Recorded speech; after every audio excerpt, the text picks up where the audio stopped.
আগামী মঙ্গলবার দেশের 4 বিভাগে বৃষ্টি হতে পারে বলে পূর্বাভাস দিয়েছে বাংলাদেশ আবহাওয়া অধিদপ্তর। রোববার বাংলাদেশ আবহাওয়া অধিদপ্তরের আবহাওয়াবিদ মোহাম্মদ শাহিনুল ইসলামের দেওয়া পূর্বাভাসে তথ্য জানানো হয়েছে।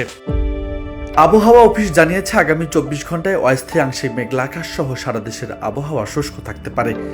সারা দেশে রাতের তাপমাত্রা সামান্য হ্রাস পেতে পারে। ঢাকা, খুলনা, বরিশাল এবং চট্টগ্রাম বিভাগের দিনের তাপমাত্রা সামান্য বৃদ্ধি পেতে পারে এবং অন্যত্র তা প্রায় অপরিবর্তিত থাকতে পারে। মধ্যরাত থেকে সকাল পর্যন্ত দেশের কোথাও কোথাও হালকা থেকে মাঝারি ধরনের কুয়াশা পড়তে পারে।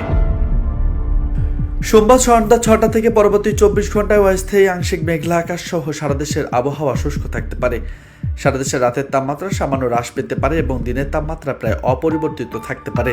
মধ্যরাত থেকে সকাল পর্যন্ত দেশের কোথাও কোথাও হালকা থেকে মাঝারি ধরনের কুয়াশা পড়তে পারে। এছাড়া মঙ্গলবার সন্ধ্যা 6টা থেকে পরবর্তী 24 ঘন্টা ঢাকা, খুলনা, বরিশাল ও চট্টগ্রাম বিভাগের 2-1 জায়গায় হালকা বৃষ্টি হতে পারে। দেশের অন্যত্র আংশিক মেঘলা আকাশ সহ সারা দেশে আবহাওয়া শুষ্ক থাকতে পারে। অন্যদিকে ঢাকা, খুলনা, বরিশাল এবং চট্টগ্রাম বিভাগের রাতের তাপমাত্রা 1 থেকে 2 ডিগ্রি সেলসিয়াস বৃদ্ধি পেতে পারে। অন্যত্র সামান্য বৃদ্ধি পেতে পারে বলেও জানানো হয়েছে। বরিশাল এবং চট্টগ্রাম বিভাগে দিনের তাপমাত্রা 1 থেকে 2 ডিগ্রি সেলসিয়াস হ্রাস পেতে পারে এবং অন্যত্র তা অপরিবর্তিত থাকতে পারে বলে জানানো হয়েছে। নিউজ ডেস্ক, বার্তা 24।